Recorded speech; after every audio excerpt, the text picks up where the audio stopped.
nessa condição, mas chegarão lá. E cuidar dos homens de vida que, tanto a Previdência quanto a Saúde, pretendem rapidamente galgar posições no ranking das carteiras. Para estender o painel, gostaria de convidar o Dr. Luiz Acácio Gomes da Silva para assumir a presidência dos trabalhos da mesa. Falar do Luiz Acácio, nosso amigo, delegado do Instituto de Resseguros do Brasil, bacharel em Direito,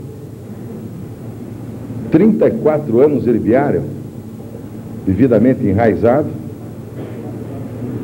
Desses anos todos, 21 como inspetor de risco, conhecido por todos aqueles que têm os seus negócios ligados, quer no Paraná, quer em Santa Catarina.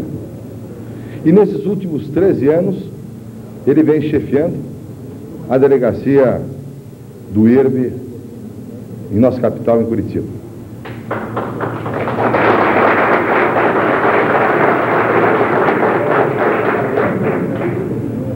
Como moderador dos debates, nós gostaríamos de chamar o presidente do Clube de Vida em Grupo de São Paulo, o João Carlos Mendes.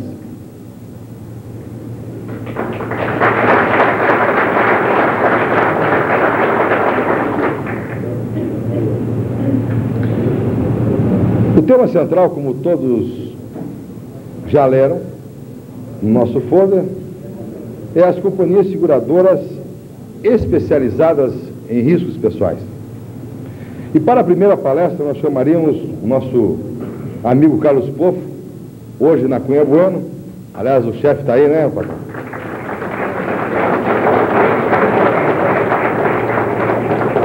E ele vai fazer uma análise retrospectiva, causas e consequências do engessamento do seguro de vida pelas seguradoras de ramos elementares. A segunda palestra versará sobre os aspectos importantes na comercialização dos seguros de vida em grupo, comentários e críticas. Eu vou chamar para compor a mesa Orlando Kemp Cavalcante, da Bradesco Seguros S.A.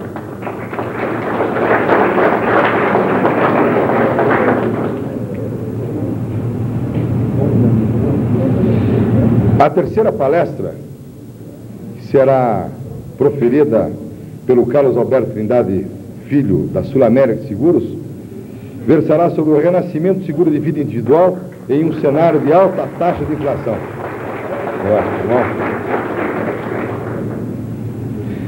A quarta palestra será proferida pelo mentor do Clube dos Corretores de Vida de São Paulo e também diretor do Libra Clube, meu amigo João Leopoldo Braco de Lima.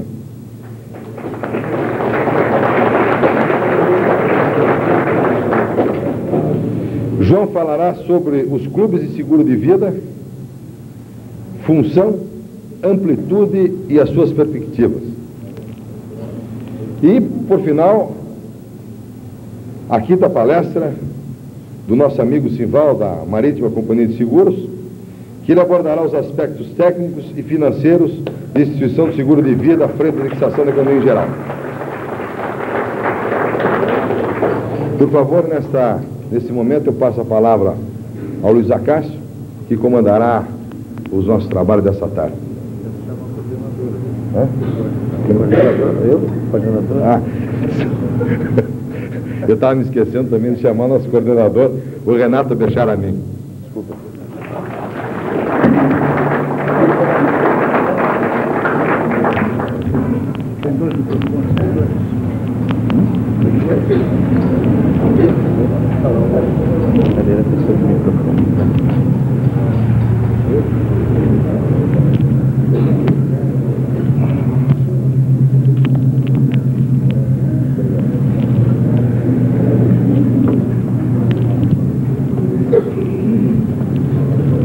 Eu tenho a honra de representar nesse momento o Dr. Ronaldo do Vale Simões, presidente do Instituto de Resseguros do Brasil, e presidir com muito orgulho a mesa composta por tão ilustres personalidades.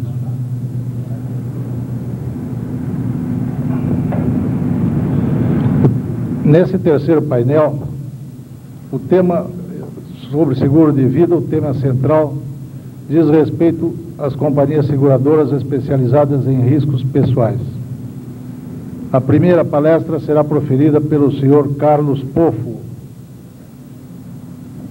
que possui 30 anos de seguros, é professor licenciado da FUNENSEG, junto à Sociedade Brasileira de Seguros, fundador do Clube Vida em Grupo, participou das comissões técnicas, técnico diplomado FUNENSEG, começou como agenciador da Novo Mundo Companhia de Seguros, São Paulo, como diretor na área de seguros pessoais, na Brasil Companhia de Seguros.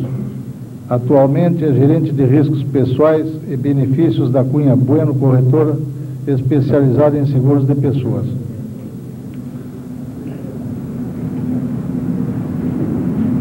Ele proferirá a palestra sobre a análise retrospectiva, as causas e consequências do engessamento do seguro de vida pelas seguradoras de ramos elementares.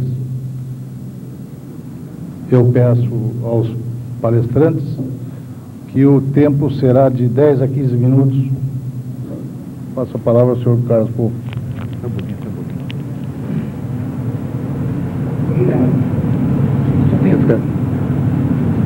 Bem, só registrar a presença.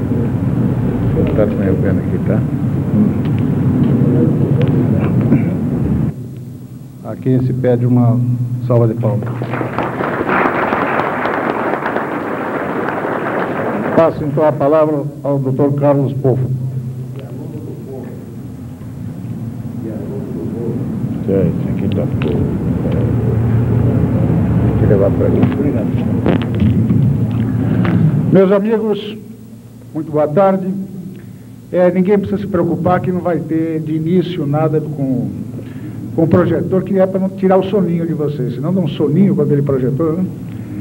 Mas vamos lá. O que nos pediram foi uma análise retrospectiva do mercado de seguro de vida.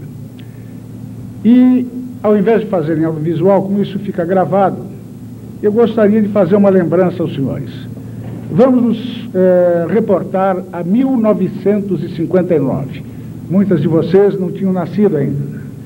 Então, nós tínhamos 29 seguradoras. Rapidamente: a Adriática, a Aliança de Minas Gerais, a Segurazione, Generali, a Atlântica, a Atlas Insurance, a Boa Vista, a Caledônia, a Colômbia, a Comercial Union, a Equitativa, a Guardian, a Intercontinental, a Legal General, Liverpool, Metropolitana, Minas Brasil, Northbridge, North Insurance, Novo Mundo, Pure Insurance, Phoenix Insurance, Prudential, Royal Exchange Insurance,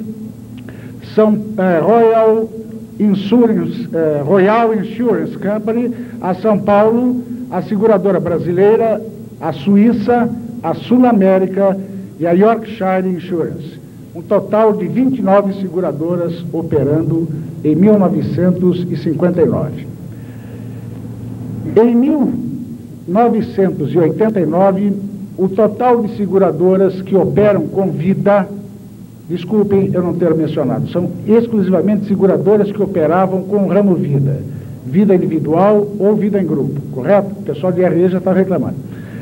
E as seguradoras que operam com vida hoje atingem um total de 77 seguradoras. 78 com a inclusão agora da Baloise a partir do mês passado. O que é que compõe o nosso mercado de seguros de vida? De seguros de pessoas, de riscos pessoais? Nós temos o seguro individual, o seguro de vida em grupo, o seguro de acidentes pessoais individuais, o seguro de acidentes pessoais coletivo, o de reembolso de despesas de assistência médica, o saúde, a previdência privada. Primeira colocação: por que não uma habilitação única dos corretores para operar com todas essas modalidades sem ter que tirar carteirinha de vida na seguradora? Vamos ver a retrospectiva. Inicialmente foi o seguro de vida individual o precursor. Naquela época não haviam apólices padronizadas. As seguradoras esmeravam-se em sadias criatividades.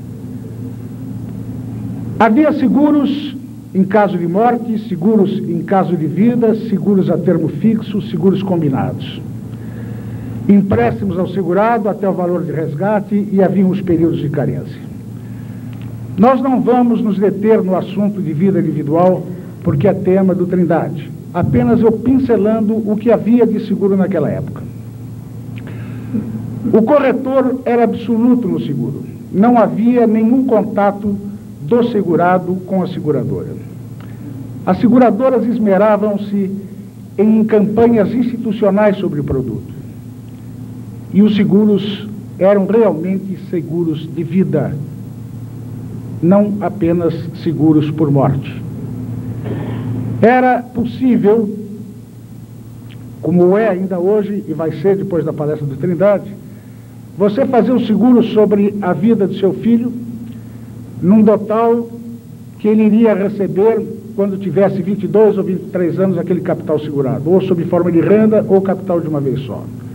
Realmente o seguro de vida foi o grande precursor no mercado do seguro sobre as pessoas.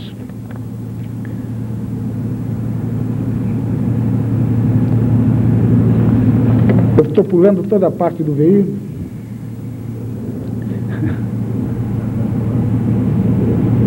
Bom,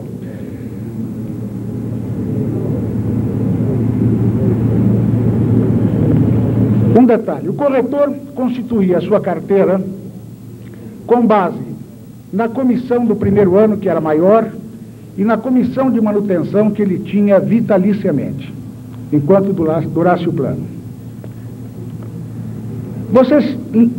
Todos vocês puderam observar, estando nos hotéis aqui em Foz do Iguaçu, a quantidade de turistas estrangeiros de avançada idade ou de terceira idade que estavam frequentando os hotéis, né? A que se deve isso? Que normalmente todo estrangeiro viaja depois que se aposenta. Porque exatamente todos eles têm aquele seguro de vida total que eles vão receber por ocasião do seu desligamento do trabalho.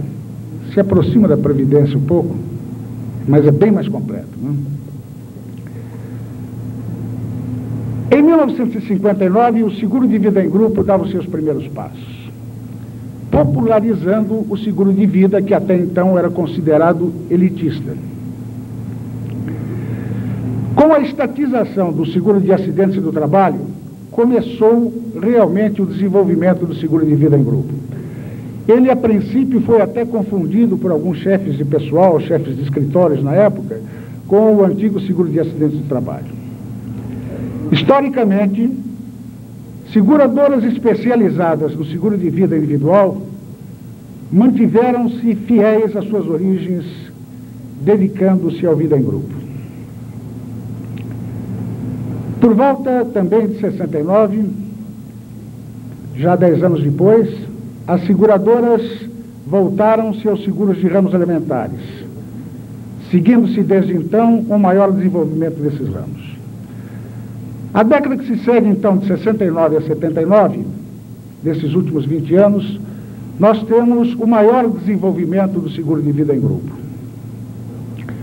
Ao longo desses 30 anos de seguro, nós sempre estivemos aprendendo o seguro, continuamos a aprender, e uma coisa se fez sempre notada: a diferença entre a teoria e a prática.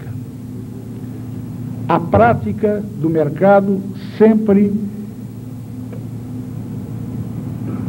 segue aquilo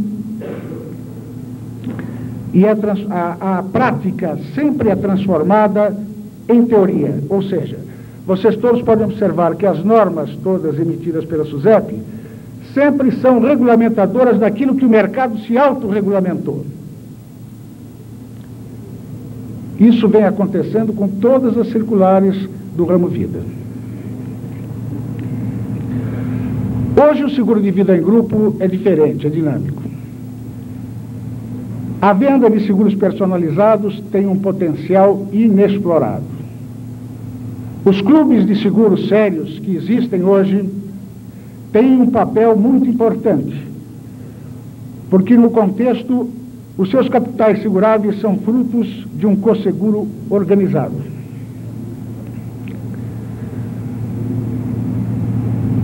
Eu só faço uma observação com relação aos seguros de clubes.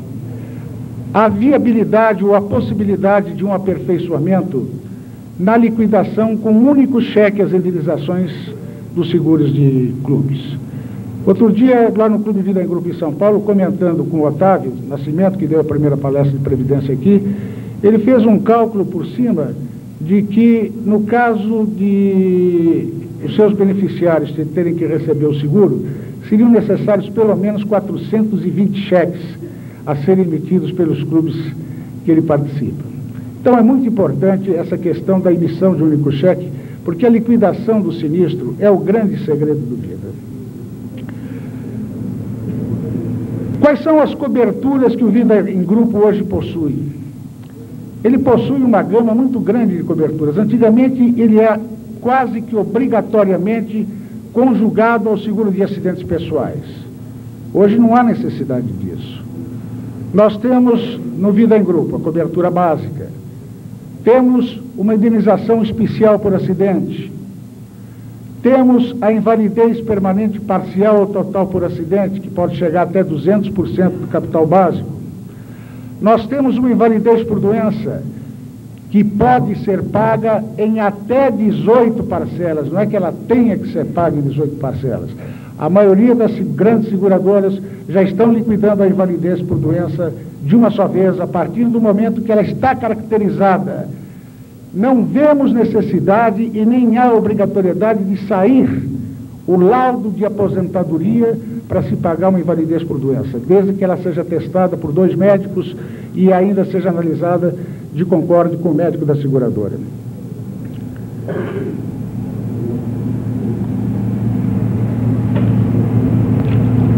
Os seguros hoje buscam uma adequação do melhor composto, conforme as características de cada grupo. A atenção e o cuidado especial deve existir sempre em orientar as cláusulas beneficiárias. Solteiros, casados, companheiras, filhos menores. Um grande problema que o mercado de seguros de vida em grupo enfrenta hoje é exatamente o tempo decorrido nas apólices a partir do momento que o indivíduo preencheu o seu cartão proposta e que se esquece da coisa, continua pagando, vamos chamar um seguro classe A, que é mais fácil o exemplo. Ele continua pagando o seu seguro e, de repente, quando vem a falecer, vai se verificar que ele tinha deixado um beneficiário que não existe mais. Digamos que ele tinha deixado para a mãe, era solteiro. Depois casou-se, esqueceu de atualizar o beneficiário para a esposa. Ou deixam sem orientação esposa e filhos. Terá que ser dividido em 3 partes iguais. Se os filhos forem menores, vai precisar alvará. Então, eu recomendo muito ao mercado, muito aos companheiros, muito cuidado com a cláusula de beneficiários, porque ela é o elan, a alavanca para a continuidade e para o desenvolvimento do seguro. É importante, colegas corretores, a presença constante, periódica, junto aos RHs das empresas.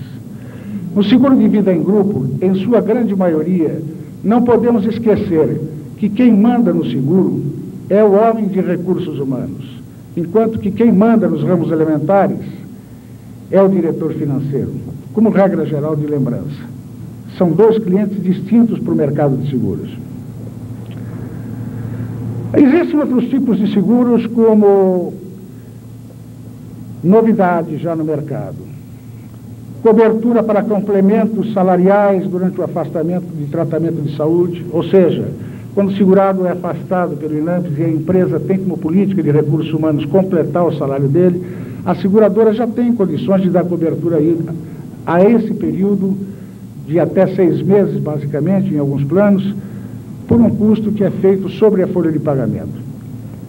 Isso equilibra as próprias finanças da empresa. Seguros para garantias de obrigações financeiras são outra modalidade que tem o seguro de vida em grupo. Por falar nisso, como eu sempre tive a pecha de ser um cara chato, mas que procura buscar a verdade, eu gostaria de chamar a atenção para os seguros de prestamistas e consórcio. É o seguro da lei de Gerson. O único que leva vantagem é o estipulante. Seguradora perde dinheiro, corretor perde dinheiro, quem ganha é o estipulante.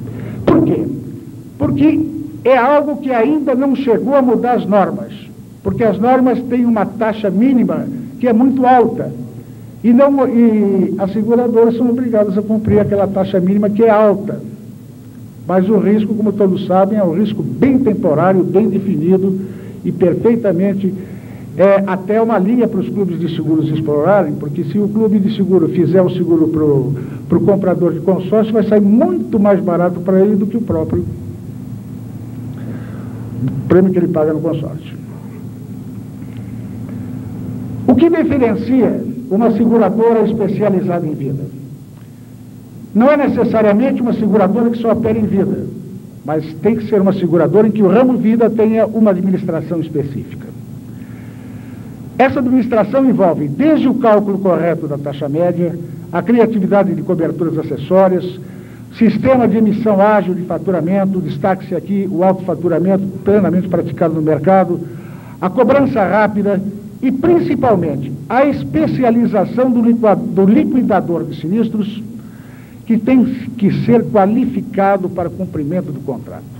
A coisa que mais enerva um cliente, a coisa que mais enerva um corretor, é aquele liquidador de sinistro, procurador de pelo no ovo. Ele é capaz de destruir toda a continuidade do seguro, pedindo mais documento, pedindo mais idade desses casos. Para tanto, o que é imprescindível? Que o comando da carteira vida seja centralizado a uma direção independente da de ramos elementares. Porque senão nós teremos nos ramos elementares, com comando, a utilização daquilo que chamariam de engessamento do seguro de vida. Ou seja, ao fazer-se um pacote de seguro de ramos elementares, chega-se ao absurdo de considerar-se o seguro de vida como brinde. E nós sabemos de seguradoras que praticam taxas além dos mínimos minimorum e que durante o ano vão aguentar um prejuízo de 400% no vida para desengessar os ramos elementares. A administração do ramo vida é muitíssimo mais econômica do que a de ramos elementares. Não sou contra os ramos elementares, pelo amor de Deus, hein? Principalmente em função da informática, hoje já nas seguradoras e nas corretoras. A informática é importantíssima no seguro de vida.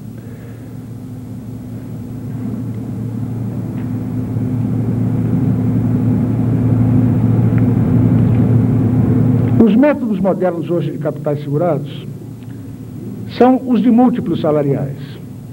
O múltiplo salarial, dentro do seguro classe A, ele mantém o seguro sempre corrigido, porque vai representar sempre 20 ou 30 salários do funcionário.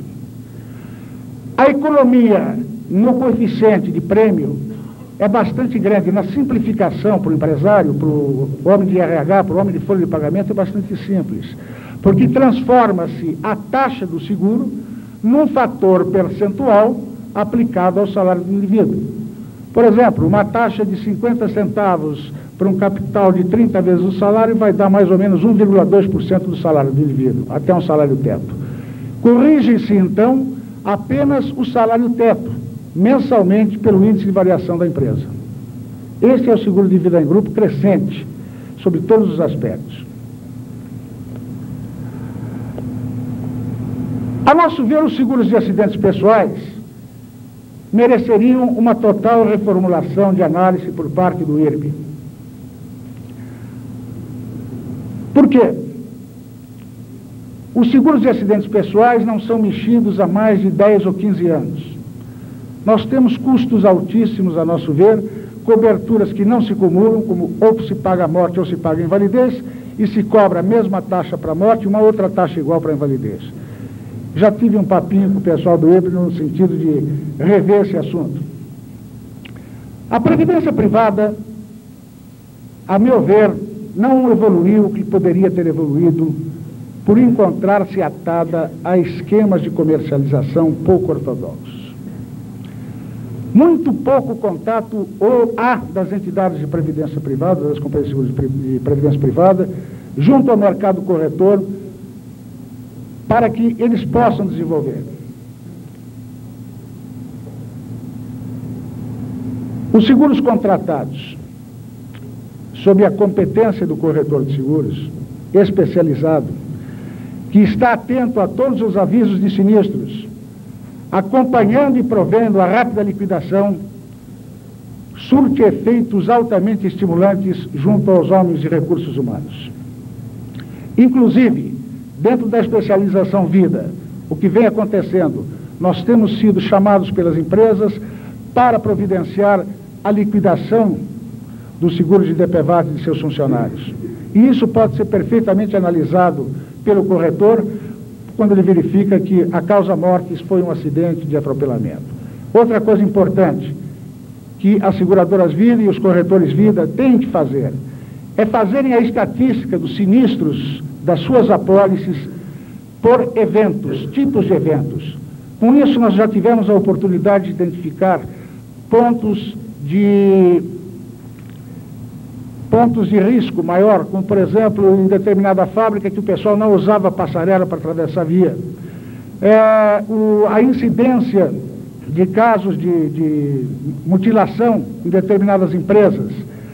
Isso é uma estatística que vocês podem fazer das suas apólices e utilizarem no melhor do serviço.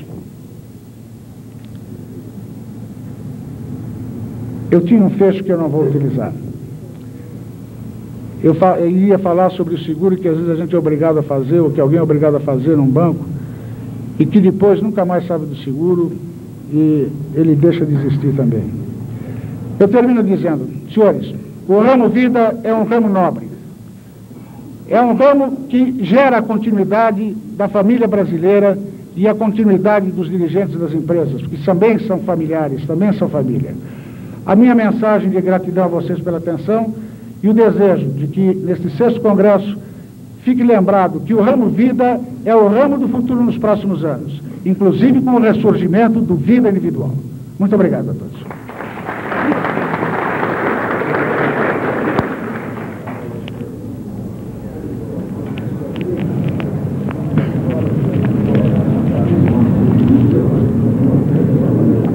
A segunda palestra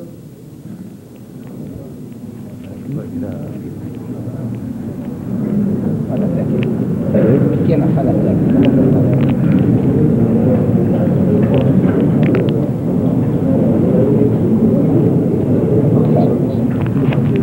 A segunda palestra será pronunciada pelo senhor Orlando Kemp Cavalcante, que iniciou na área de seguros em 1958, no norte do estado do Paraná. Em 1966, ingressou no antigo Grupo Boa Vista de Seguros, em Curitiba, participando dos primeiros cursos de formação de corretores de seguros, e em 1973, com a fusão do Grupo Boa Vista com o Grupo Atlântica, transferiu-se para o Rio de Janeiro, onde permaneceu por 14 anos, sempre na área de seguros de vida em grupo, e em 1966, após a incorporação pelo Bradesco, mudou-se para São Paulo, ocupando o cargo de diretor da filial São Paulo de Seguros de Pessoas e Benefícios. Ele falará sobre aspectos importantes da comercialização de seguros de vida em grupo, comentários e críticas. Com a palavra, o senhor Orlando Kemp Cavalcante.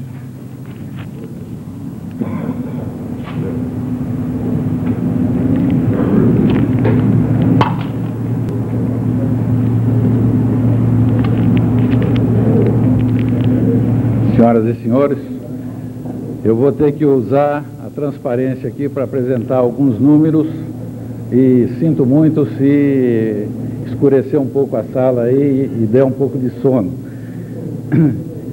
Eu prometo que são poucos números, eu fiz o máximo possível para conseguir reduzir bastante, porque eu sei que realmente é um pouco cansativo a gente, depois do almoço, logo no terceiro dia, e entrar numa sala assim e ficar comentando sobre números.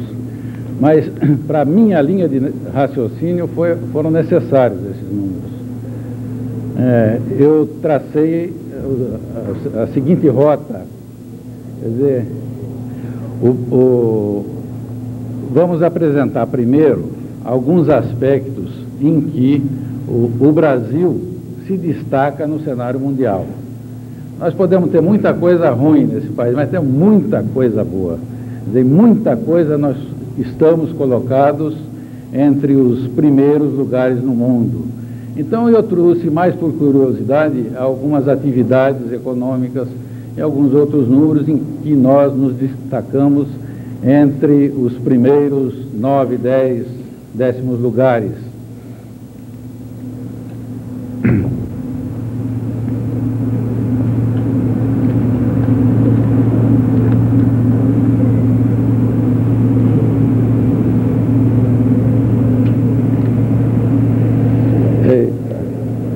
Vai te atrapalhar aí, Renato?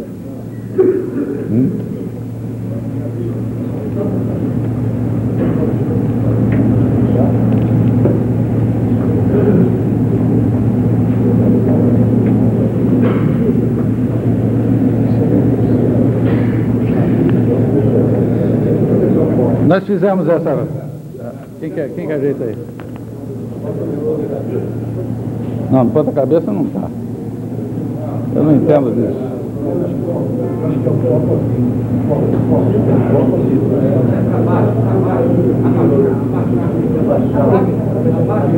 Acho bom. É isso daqui, viu?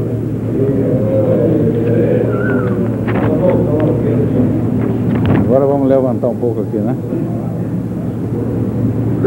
Aí, né?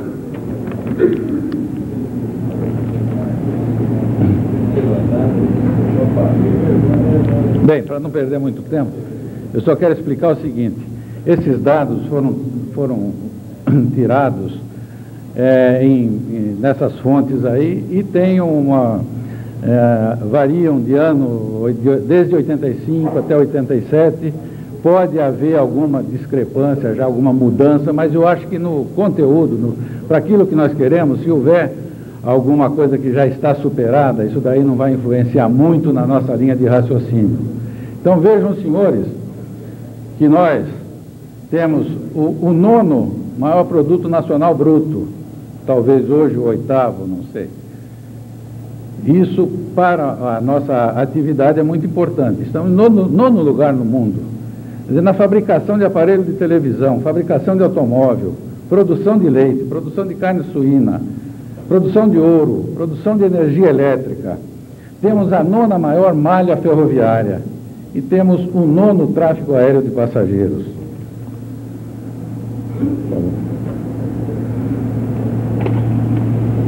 Vou colocar o outro.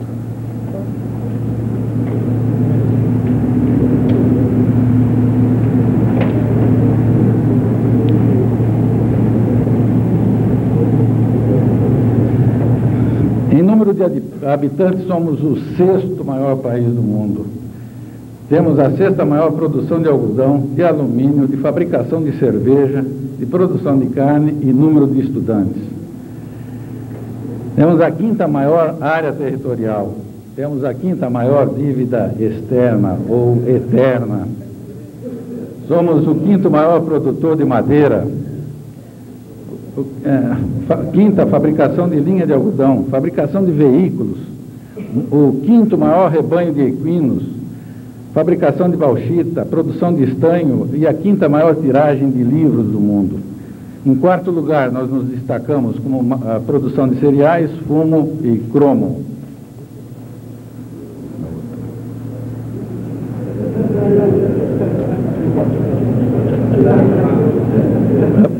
Tem que pôr aquela parte vermelha para cima. Aquela parte, essa aqui, não, assim.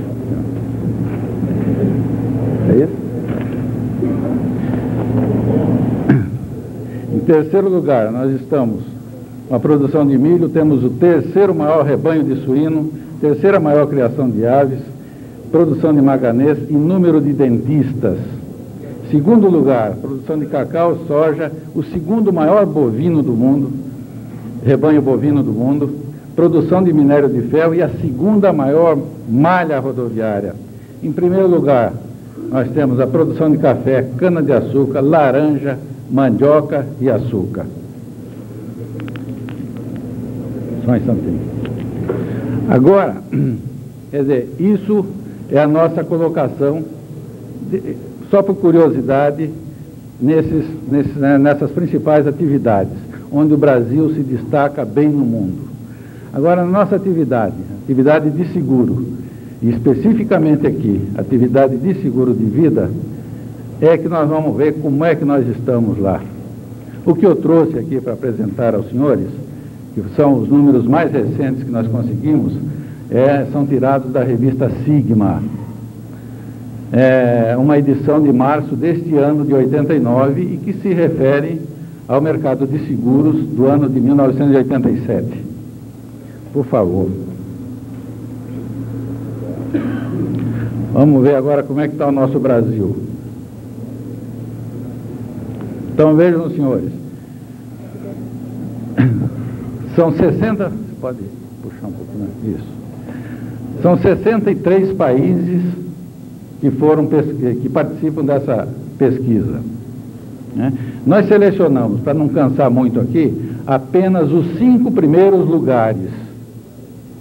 Depois nós colocamos a Itália e Portugal, porque são países dos quais nós herdamos usos, costumes e até cultura. E colocamos também todos os países da América Latina que figuraram nessa pesquisa. Então vejam bem, aqui está a receita total de prêmios em números absolutos, convertidos evidentemente em dólares americanos, para que se possa fazer a comparação.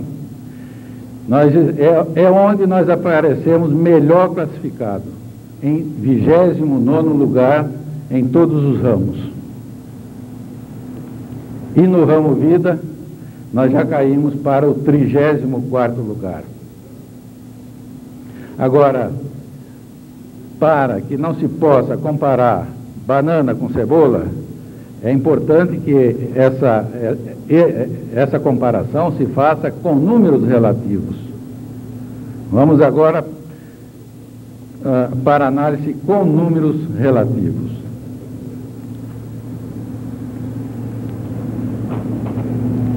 Vejam, senhores, na classificação no ranking mundial, pelo prêmio per capita, quer dizer, quanto é que cada brasileiro gasta de seguro por ano, que é o nosso mercado de consumo. Então, nós aqui, dos 63 países, nós aparecemos lá em 54º lugar. Quer dizer, só estamos acima do Peru, na América Latina, não em cima. Quer dizer, o Panamá, até poderia ser, o Panamá, que está lá com seus problemas, seus conflitos internos, é o primeiro classificado na América Latina. Vocês veem o Chile, que quase nos tomou a Copa do Mundo, a participação na próxima Copa do Mundo, está lá com $30, quer dizer, 3 vezes mais do que o brasileiro consome em seguro. No ramo vida, nós estamos em 48º. Aqui, parece que melhoramos, mas não, é que houve alguns empates. Então, desse total de 63 países, vocês vejam que o último classificado está em 58º lugar, que é também o Peru. Nós continuamos em cima, né? O Chile tem quase 10 vezes mais, consome quase 10 vezes mais que o brasileiro em termos de seguro de vida.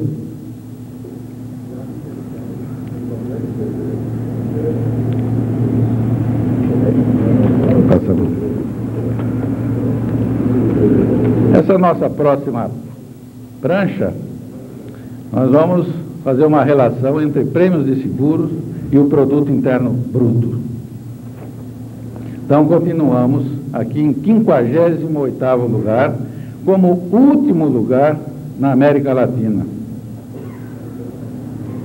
Vejam, senhores, que eu volto a falar novamente, no Chile tem quase 2,5 vezes a relação prêmio de seguro versus produto interno bruto. No seguro de vida, nós temos estamos em 50º lugar, também 5 lugares antes do último lugar, também por aquelas razões dos empates aqui. O Panamá continua em primeiro lugar na América Latina e o Chile tem 10 vezes mais a relação prêmio de seguro de vida versus produto interno bruto.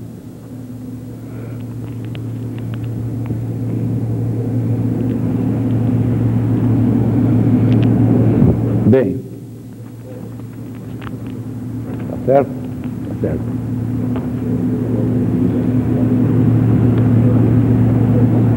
Onde está o nosso mercado de consumo? O nosso comprador de seguro? Quer dizer, de acordo com a faixa etária, né, à medida que a pessoa vai se aproximando dos 40 anos, vai aumentando a necessidade de seguro de vida. Quer dizer, a pessoa tem filhos pequenos, recém-casado, está começando a sua vida, não teve tempo ainda de constituir um patrimônio, isso se a pessoa for casada. Se for solteira, normalmente tem como seus dependentes os pais idosos. Então, à medida que ela vai se aproximando dos 40 anos, vai aumentando a necessidade do seguro de vida. Nós temos como ápice, então, a idade de 40 anos, porque à medida que ela vai se afastando dos 40 anos, os seus filhos já se formaram, teve talvez tempo de adquirir uma casa, de constituir um patrimônio, os seus pais idosos talvez já tenham falecido, então vai numa curva descendente, né, perdendo a necessidade do seguro de vida. Então, o nosso mercado funciona praticamente em torno daquela faixa dos 20 aos 50 anos. Esses são os consumidores certos de seguro de vida, independente de sexo, independente até de participar da produção ativa ou não. Quer dizer, se nós analisarmos bem, toda pessoa nessa faixa etária, entre 30 a 50 anos, constitui o nosso cliente, o nosso comprador de seguro. Por favor. Nessa faixa, quantas pessoas existem no Brasil? Aqui também as nossas estatísticas são um pouco defasadas. Nós conseguimos aí, da última publicação do IBGE de 1986. Então vejam lá, nós temos na faixa etária de 30 a 49 anos, um total, mais ou menos hoje, aqui já está um pouco superado, de 14 milhões e 700 mil homens, 15 milhões e 700 mil mulheres. Quer dizer, 30 milhões de consumidores. Economicamente ativa, a nossa população, engraçado, né? Interessante aqui, ó. 14 milhões de homens e 7 milhões e 600 mil mulheres. A mulher participa, ainda continua, eu não sou machista não, a mulher ainda continua, né, não participando totalmente da atividade econômica. E vejam ainda como a mulher é explorada, né? Com rendimento acima de 3 salários mínimos, os homens vão para 14 milhões e 400 mil e as mulheres caem para 4 milhões e 100 mil. Agora, o que nós temos para a próxima década? Isso é muito importante. Nós temos que projetar o ano 2000. Hoje, em qualquer atividade, já se tem que pensar o que vem aí para o ano 2000. Então, a nossa população projetada hoje para o ano de 2000 é de 47 milhões de pessoas na faixa etária entre 30 e 49 anos.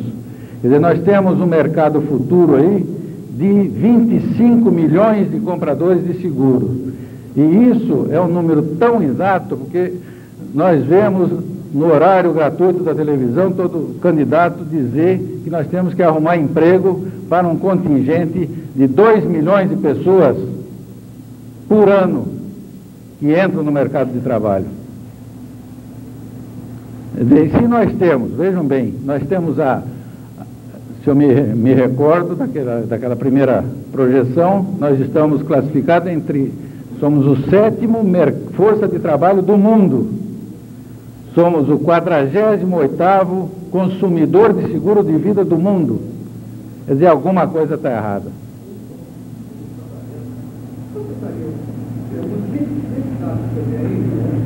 Eu estou achando estranho. No total, seria o valor de 700 mil, e o rendimento acima de 3 salários, 14,4. É, porque tem muita. Nesta faixa de 30 a 49 anos, apenas 13. Não, ali Não, ali o rendimento acima de 3 salários mínimos não está incluído na faixa etária. Ali está do universo, certo? Ok. Nós estamos abordando os dois aspectos. Um, a faixa etária de 30 a 50 anos e outro, o rendimento acima de 3 salários mínimos. Ok? É uma comparação também, aquela coisa, a gente está vendo, sabe mais ou menos o nível da mesma pra gente. Você tem a taxa de seguro de psicologia, seria influente a taxa ou alguma coisa assim? Que é o A causa que eu acho é essa que eu vou colocar agora. Não, ainda não, peraí. A causa que eu acho, que eu tinha deixado para o final, que eu acho que é a importância segurada. Eu acho que o brasileiro faz pouco seguro de vida. A importância segurada. Então, só me aguarde um instantinho que eu vou chegar lá, só passar a próxima projeção. Vamos arrematar com a causa. Pode colocar.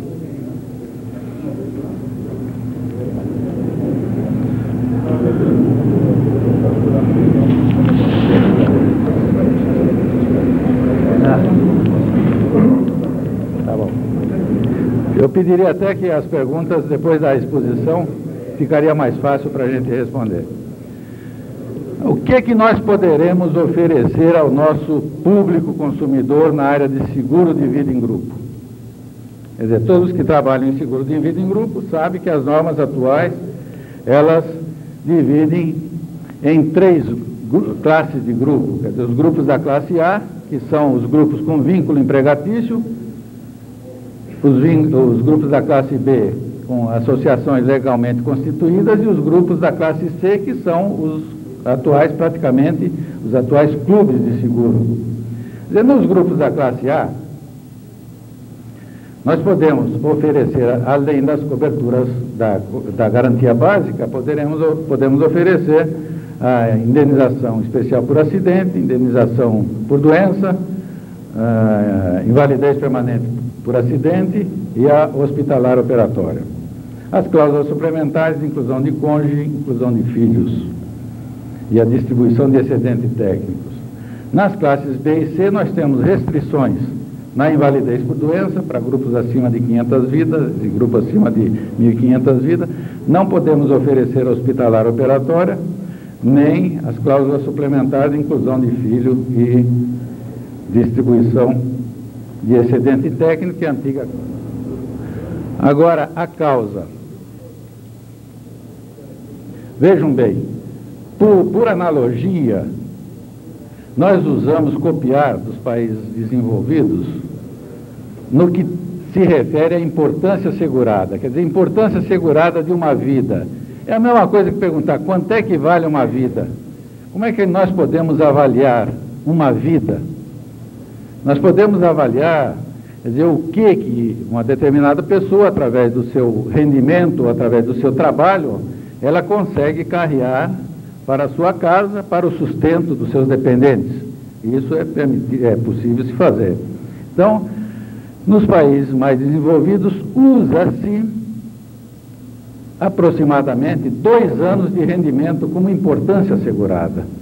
Aqui no Brasil, nós partimos muito para em torno de 20 a 30 vezes o salário, muitas vezes 26 vezes o salário, aquele capricho até de ter o 13º salário embutido na importância assegurada. Agora, como os senhores viram nas projeções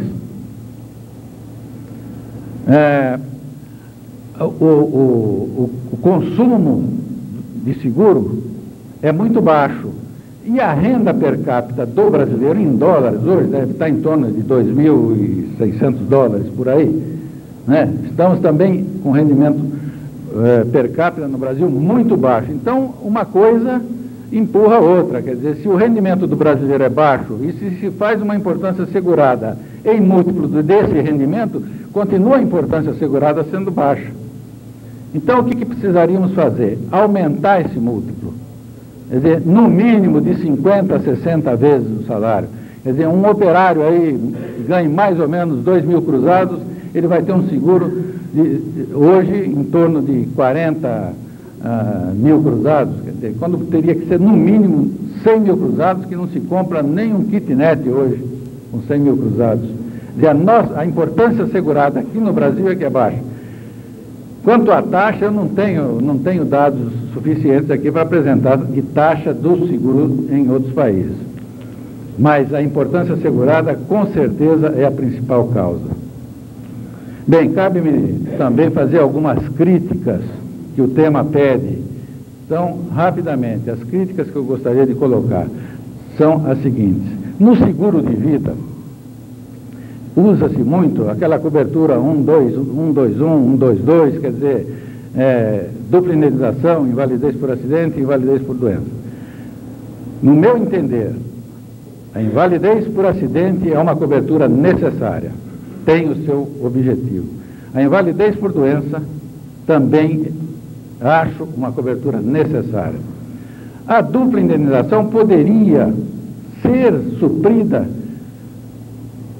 em função do aumento da importância assegurada para a garantia básica, porque é muito comum em algumas empresas, os jovens hoje constituem o pior risco do acidente pessoal, de motocicleta, acidente de motocicleta e mesmo de automóvel. Então é muito comum em empresas tradicionais um segurado jovem, o valor do seguro por com a morte acidental, os seus dependentes recebem uma importância muito maior do que aquele cidadão já velho que deu a vida inteira, trabalhou na empresa e morreu de morte natural. Então, eu, no meu entender, acho que é preferível se aumentar corretor de seguro de vida, principalmente em São Paulo, conhece esse problema que o mercado passa em São Paulo. Quer dizer, houve um vício, vocês viram na palestra anterior o aumento de seguradoras que passaram a operar em seguro de vida.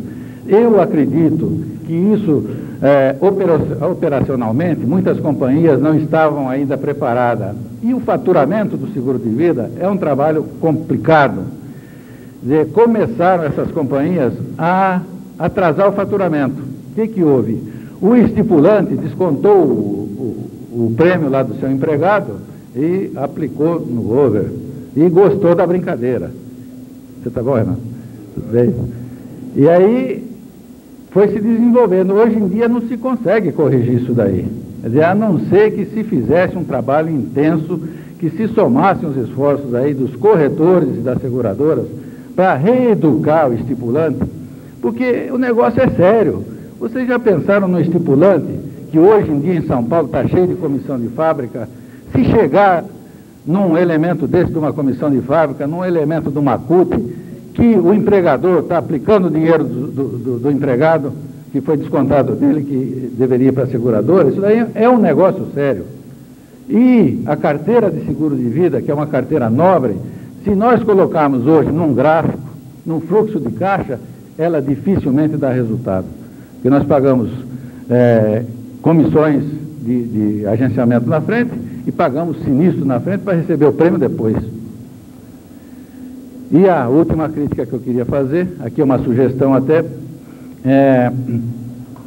não sei se já ocorreu, alguém tem conhecimento, mas eu já acompanhei alguns casos onde tem a inclusão de filhos nos casos de natimorto. Então nós pegamos o advogado que diz que não tem cobertura porque o ser que nasceu não deu o seu primeiro vagido e, por isso, não tem o direito de pessoa, não chegou a ser pessoa. Mas o que nós discutimos aqui não é o direito do filho natimorto, é o direito do pai e do filho natimorto. A cláusula de inclusão de filhos foi criada para se dar uma cobertura a uma despesa feita com os funerais da criança. E o natimorto recebe um registro de nascimento com o nome natimorto, recebe uma certidão de óbito com o nome natimorto, e existe um funeral e, consequentemente, uma despesa com o funeral.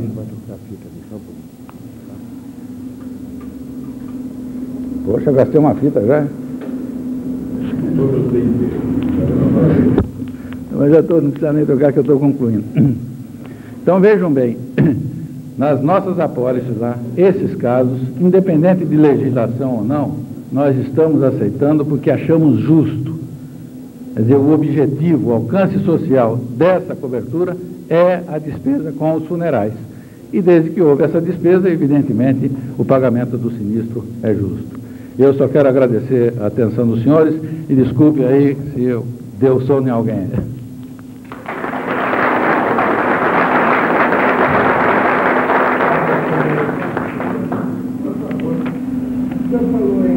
O senhor falou no empresário que retém, o estudante que retém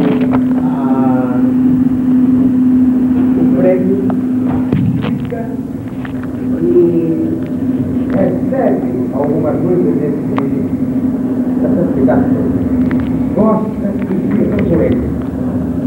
Mas as seguradoras que também recebem o prêmio para a quitação da fatura, não emitem a fatura, aplicam o dinheiro, não liquidam o sinistro e nem tampouco pagam a comissão do corretor. Por gentileza, por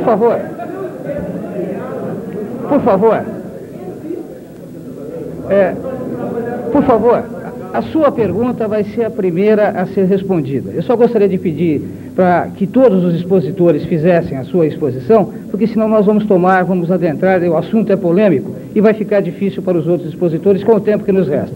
Então, só desculpe, mas os debates, a sua pergunta será a primeira. Tá? Por favor. Depois de toda a conferência. Tá bom.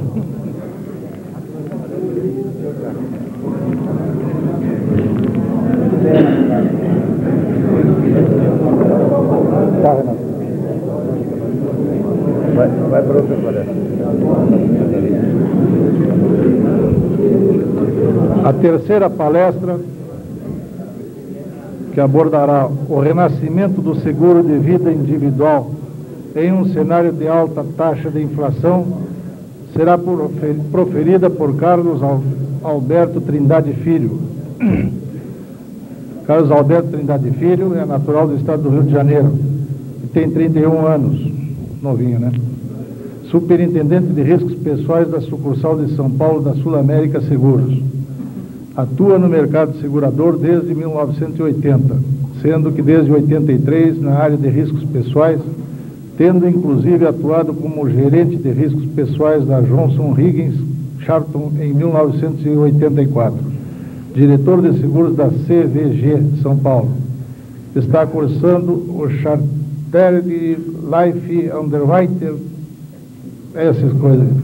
Curso de especialização em seguro de pessoas daquele país. Tudo aquilo diz isso.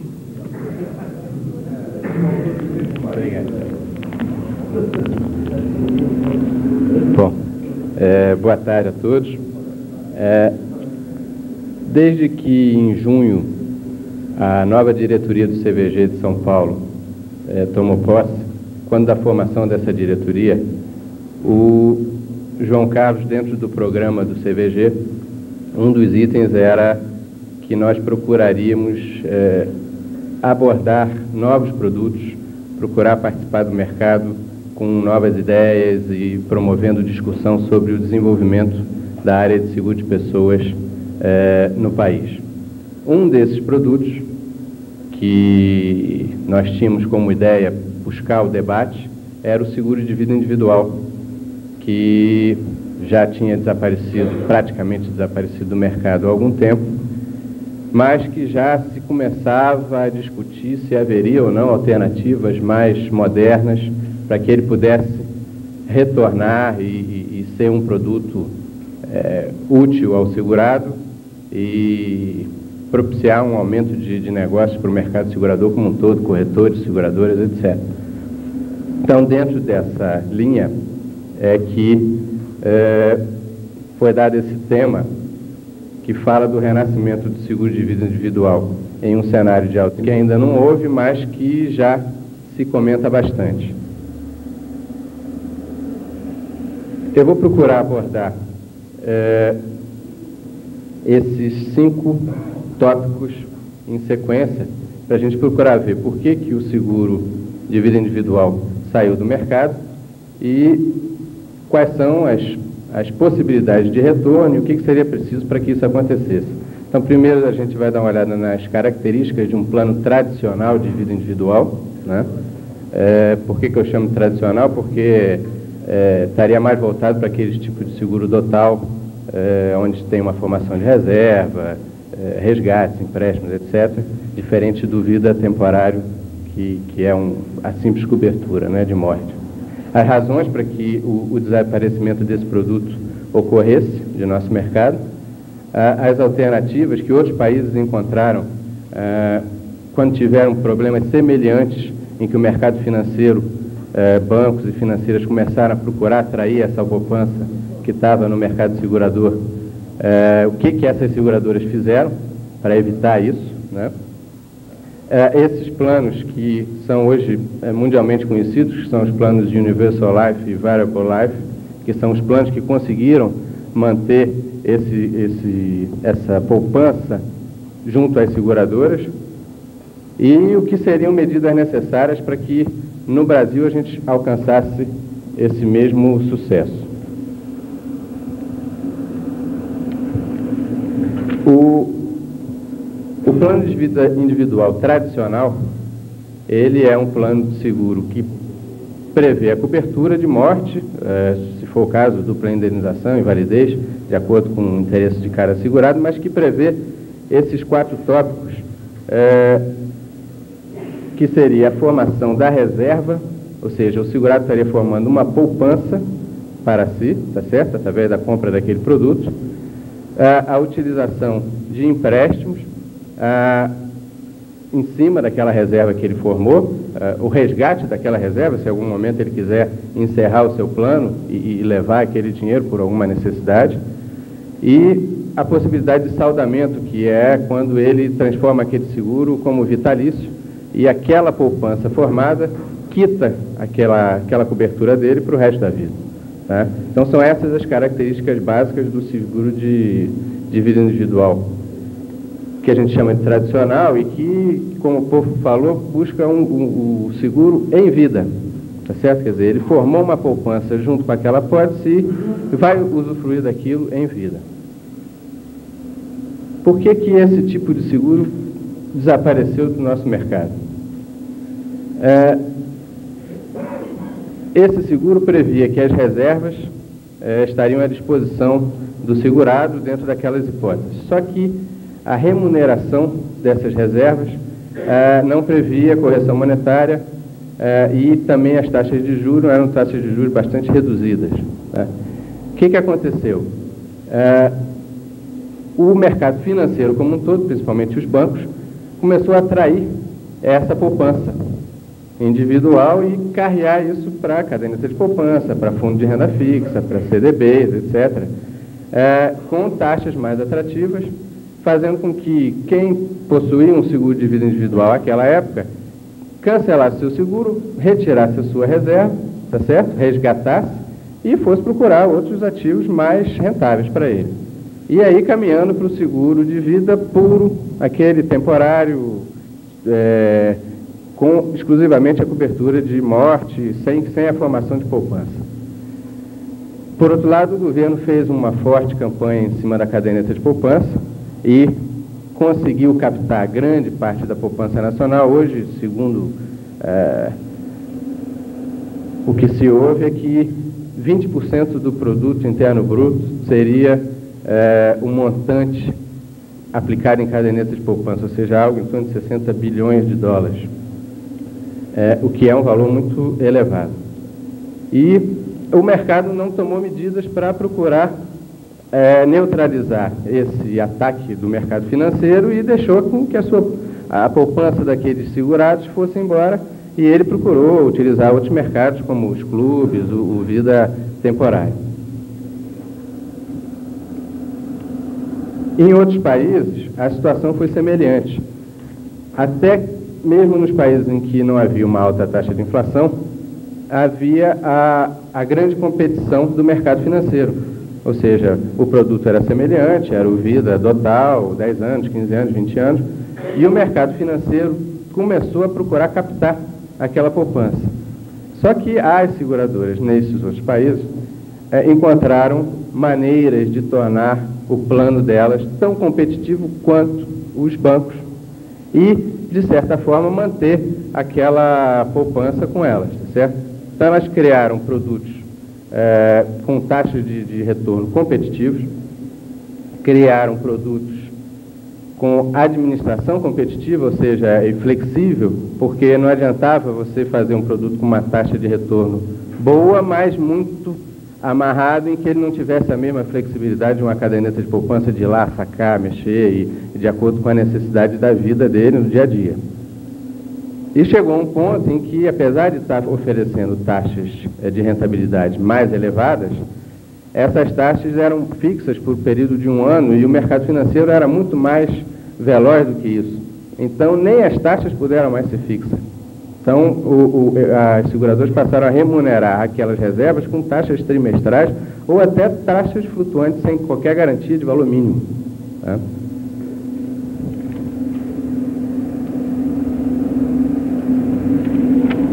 Qual é a característica desses planos que são chamados o Universal Life e o Variable Life? Né? Primeiro, a pessoa está adquirindo um seguro de vida e, por isso, está comprando um capital segurado de morte, com cláusula de dupla indenização, invalidez, o que ele desejar comprar. O capital segurado dele é variável, ou seja, não precisa ser tão amarrado que a cada vez que ele precise comprar mais, ele tem que fazer outro seguro, tá certo? Quer dizer, você consegue fazer uma apólice para a sua vida inteira e com alguma flutuação de capital, que a gente vai ver num quadro depois, que atende às próprias necessidades da pessoa. Quando nasce um filho, precisa aumentar o capital, quando esse filho se forma e vai embora, vai cuidar da vida, aí você precisa reduzir o capital, você já não tem necessidade de tanto. Então, essa flexibilidade tem que existir, e existe. Só que agregado ao seu seguro de vida, ou seja, o seu capital segurado também é componente disso aí. Como um exemplo de como se formaria o capital segurado, né, de morte, o que a gente tem?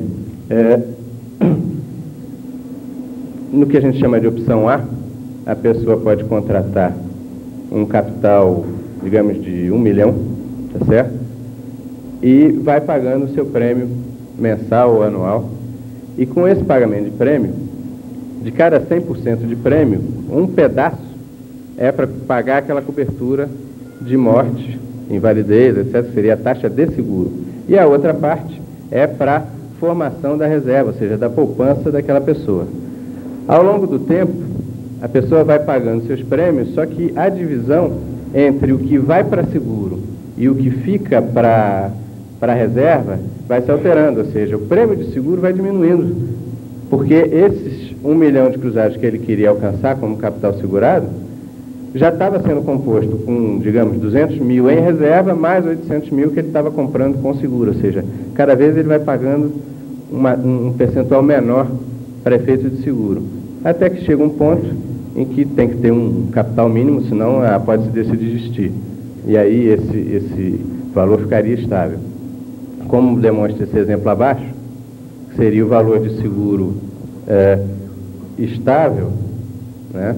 Quer dizer, pré-definido, onde a gente fala de seguro puro, e a reserva iria aumentando essa cobertura total, tá certo? Quer dizer, conforme ela vai crescendo, em caso de falecimento, ela somada com aquele seguro, chega a um capital cada vez maior. Como é que poderia acontecer se esse tipo de produto existisse aqui? Quer dizer, como é que uma família poderia administrar essa apólice?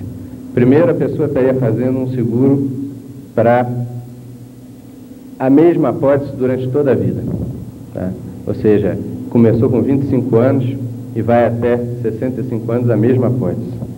Então, essa pessoa de 25 anos comprou um capital de 50 mil e foi pagando aqui, no exemplo, no caso é de $500 anuais, o prêmio, entre 25 e 27 anos. Quando ele chega aos 27 anos, ele se casa. E aí, compra um capital maior, de 75 mil, e a esposa, como trabalha também, começa a ter uma renda maior, ele começa a investir mais naquela apólice, colocando um prêmio maior, de 1.000 cruzados, que seria essa linha aqui de baixo, né? Quando ele atinge aos 30 anos, nasce o filho do casal, e aí o que ele precisa? Ele precisa de mais capital. Então ele aumenta aquela cobertura para 200 mil, a mesma apólice, tá certo? Nesse tipo de flutuação de capital, existem opções em que nem a declaração pessoal de saúde é exigida, porque são momentos específicos. Você nasceu seu filho, você tem 30 dias para dobrar o seu capital segurado sem declaração de saúde. Se você fizer um valor muito elevado, logicamente a seguradora pede a declaração de saúde. Quer dizer, é a flexibilidade administrativa no caso. E veja que ao longo do tempo, essa parte sombreada é a reserva que ele está formando. Ou seja, ele vai aumentando a sua reserva. Quando ele chega aos 32 anos, ele decide comprar uma casa. Então, o que ele faz? Vai naquela reserva, retira parte dela, veja que a reserva diminui bastante, e ao mesmo tempo ele decide não pagar prêmio dos 32 aos 34 anos. Ou seja, a reserva mantém o seguro em vigor com uns 200 mil cruzados, sem o pagamento de prêmio. Tá? Quer dizer, continua a apólice se vigindo. Aos 34 ele retoma o pagamento, e aos 36 a esposa volta a trabalhar, e o prêmio, novamente, essa família decide pagar $1.000 por mês até os 48 anos de idade. Então, paga durante todo esse tempo, a reserva cresce bastante durante esse tempo, e quando ele chega aos 48, aquele filho ingressa na universidade. Ele aí reduz seu capital segurado para 100 mil, ou seja, já não tem necessidade de tanto capital segurado. Decide também não pagar prêmio durante 4 anos, dos 48 aos 52, e vai tirando um pedacinho a cada período para custear a faculdade do filho, ou seja, a mesma apólice o tempo inteiro. Aos 52 anos, o filho se forma, ele reduziu o capital segurado para 90 mil, já não tem tanta necessidade, e decide aí passar a investir na apólice um montante anual de $1.500. E joga a reserva lá para cima, para quê? Para formar um montante para aposentadoria, como o povo tinha falado, quer dizer, quantos estrangeiros viajam depois de 65 anos utilizando esse tipo de reserva. Então, esse é um produto com flexibilidade administrativa, flexibilidade de investimentos e taxa de retorno, e que, apesar de ser um produto que a gente tem aquela imagem de que, olha, não dá certo, só dá certo em país que não tem inflação, mas veja que mesmo nos Estados Unidos a seguradora teve que competir com o banco não por causa da inflação, e sim por causa da taxa de juros. Então a situação é mais ou menos semelhante. Se aqui existe um volume de poupança elevado, por que não o mercado segurador trabalhar para captar um pedaço dessa poupança? E isso, como a gente tinha comentado, é uma coisa que já se fala bastante hoje, e eu retirei um trecho de uma entrevista que o Fernando Millier, do Soma Clube, foi presidente do Banco Central, deu num jornal de uma seguradora, e ele dizia o seguinte, que a modernidade do ramo vida passa pela volta ao passado, se prevalecerem as intenções do presidente do Soma Clube, Fernando Millier. Será recriada a apólice de vida individual, que funcionará também como uma poupança, a exemplo do que ocorreu no começo dos anos 50. Hoje, um produto com tais características poderia dotar a iniciativa privada de capacitação financeira suficiente para arcar com financiamentos a médio e longo prazo, contribuindo para a retomada do desenvolvimento da economia brasileira estagnada há 10 anos. Essa parte é interessante, quer dizer, Fernando Millier, que já presidiu o Banco Central, de maio de 87 a março de 88, enfatiza que enquanto o seguro não passa de 1% do PIB, que é a discussão que a gente vem vendo há bastante tempo, a poupança já chegou aos 20%. Ou seja, vamos supor que a gente tivesse condições de ter, por exemplo, 10% desse volume de poupança que está hoje na caderneta de poupança. Só isso já multiplicaria o mercado segurador por 3%. Tá certo? De 1% já pularia para 3%. Então, é um fator importante. Por isso a gente acha que o seguro de vida individual, que ainda não teve seu renascimento, em breve estará aí de volta com características mais modernas. Eu tinha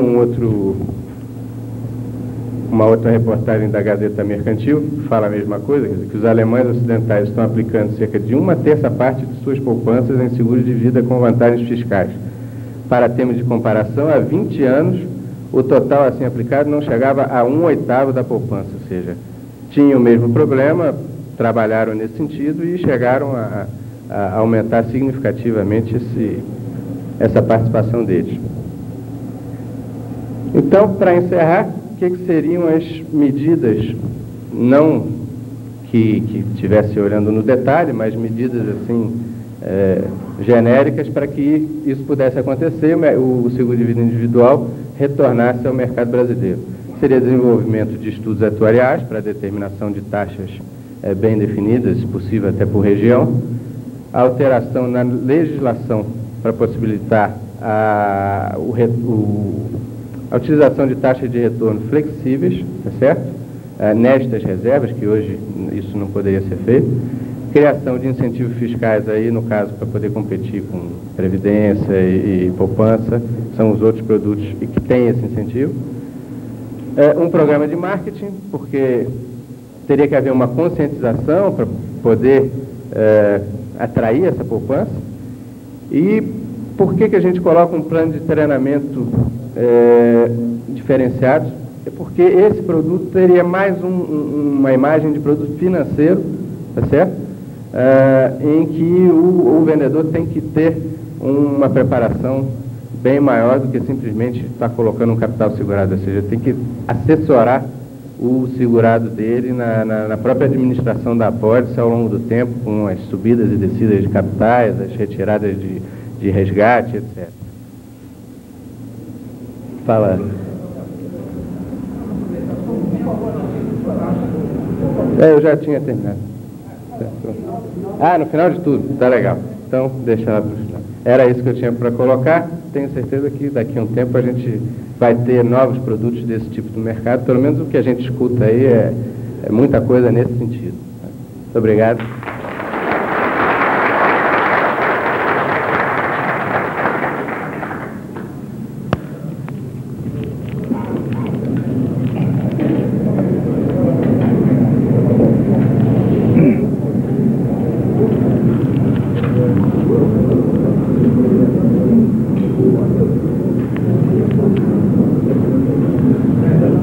A quarta palestra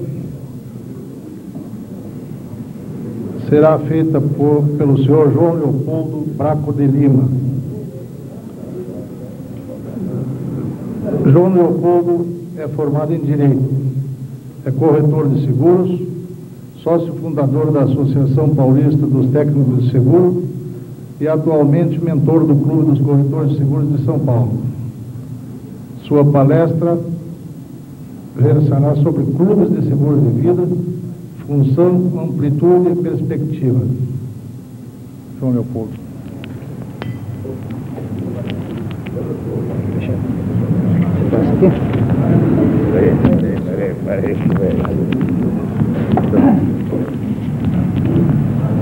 Boa tarde. Mas quando chegou a vez do corretor, o pessoal foi embora. Não esqueci, né? Para mim é uma satisfação falar sobre o Clube de Seguro de Vida. Até porque é a primeira vez que vou fazer. Mas vou começar contando um pouquinho da história da formação dos clubes até o ponto que aqui chegou. No início dos anos 60, mais ou menos, existiam as chamadas apólices abertas.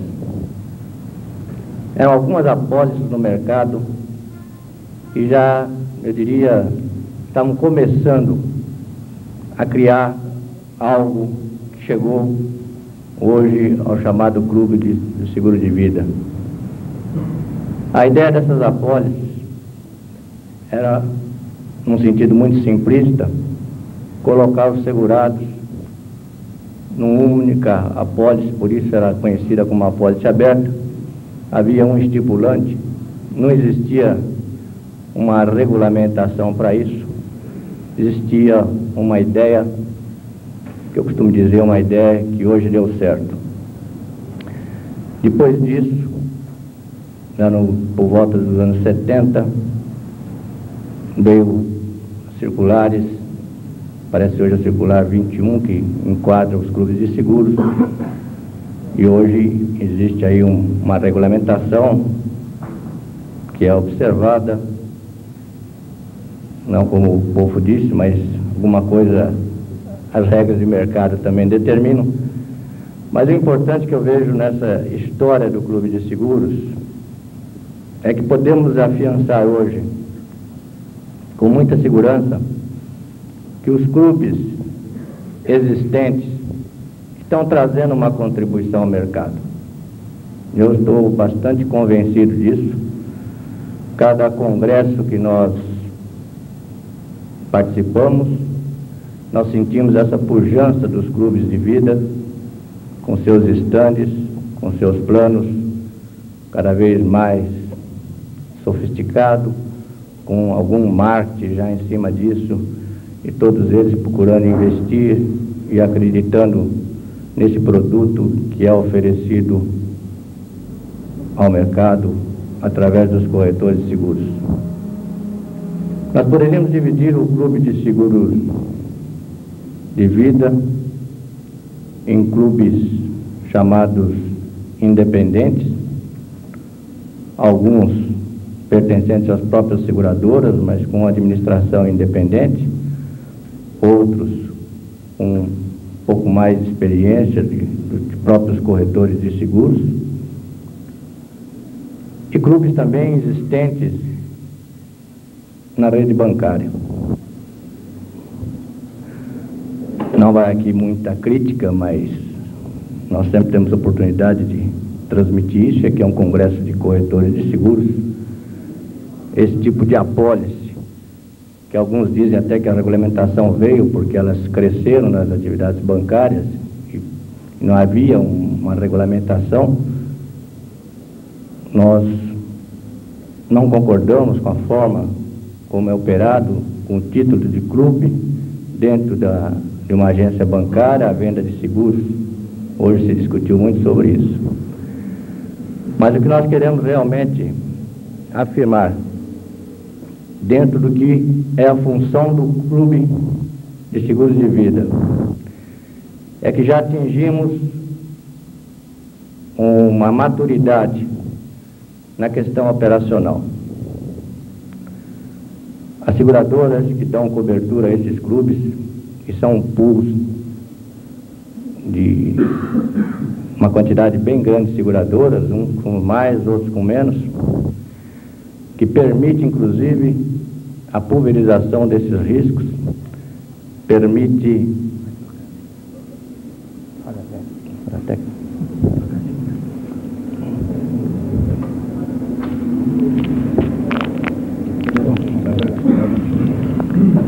dentro dessa forma que hoje os clubes adquiriram, um oferecimento de capital elevado, que muitas vezes, com a junção de alguns planos, os capitais ficam bem altos.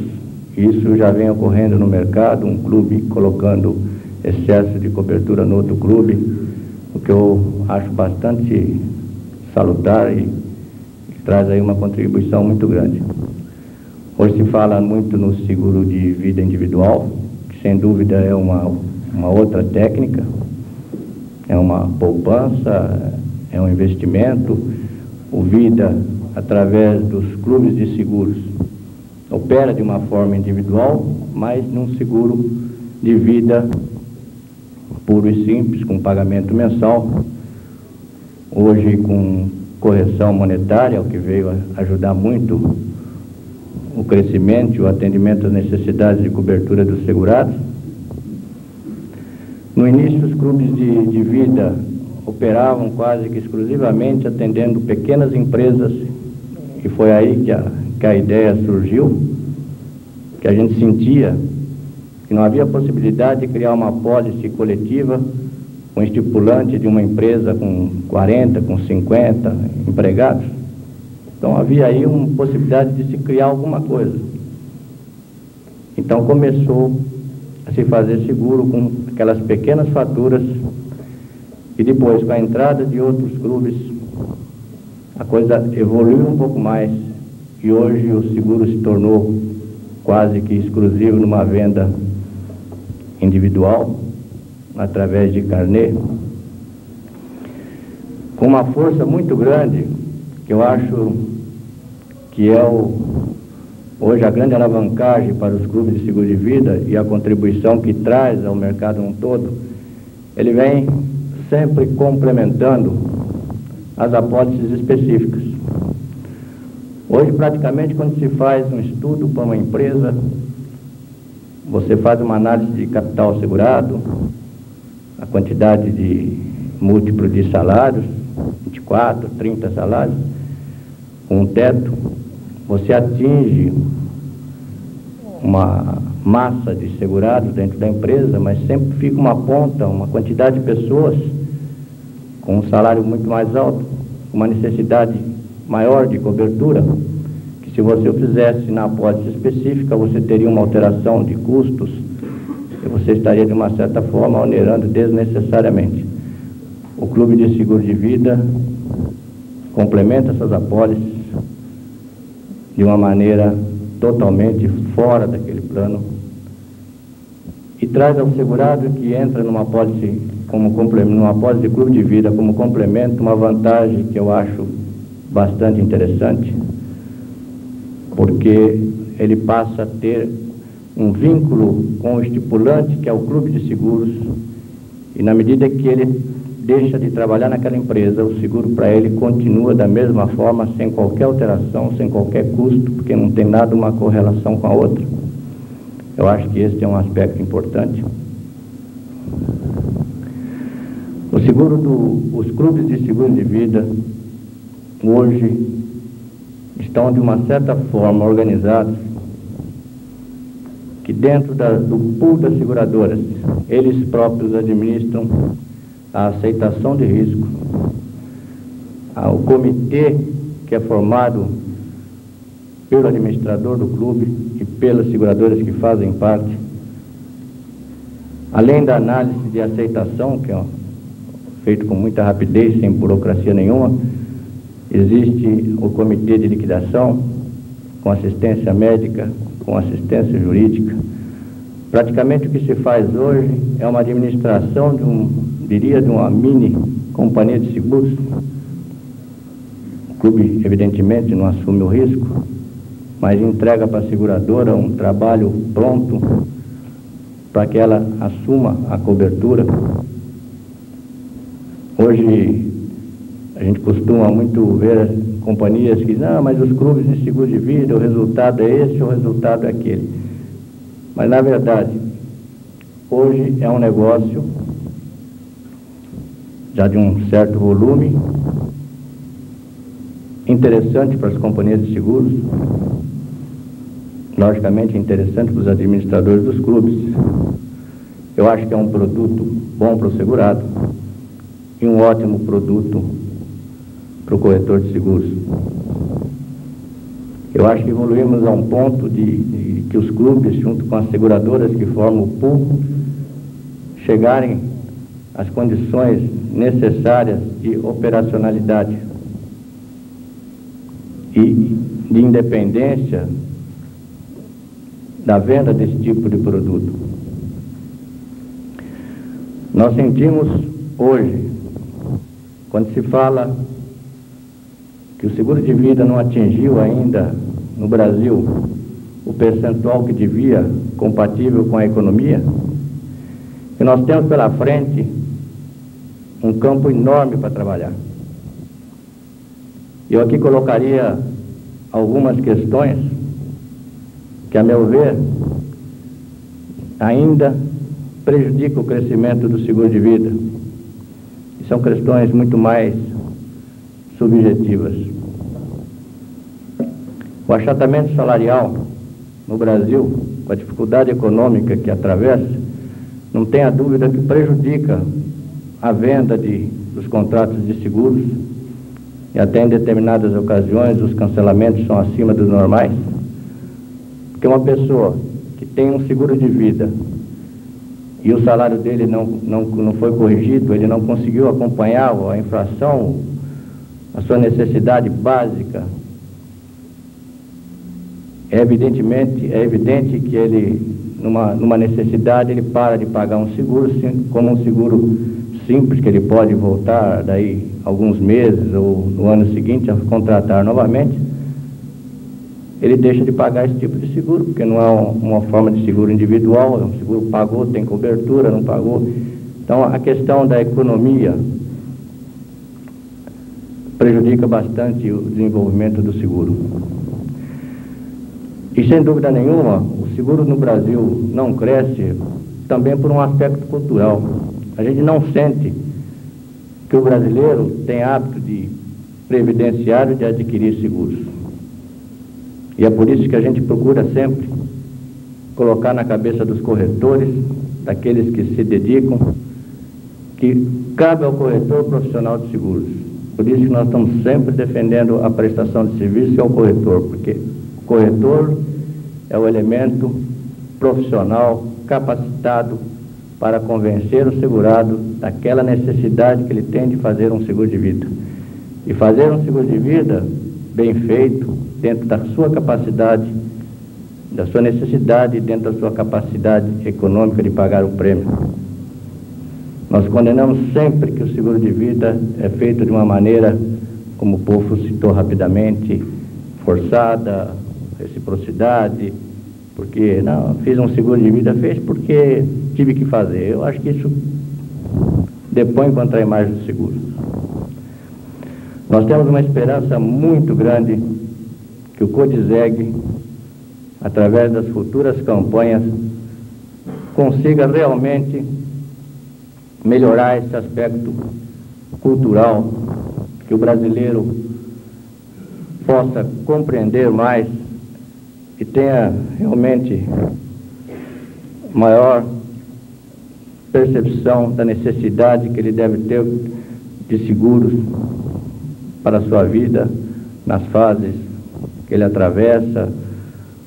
Muitas vezes a pessoa diz assim, mas eu não faço seguro porque eu sou muito novo.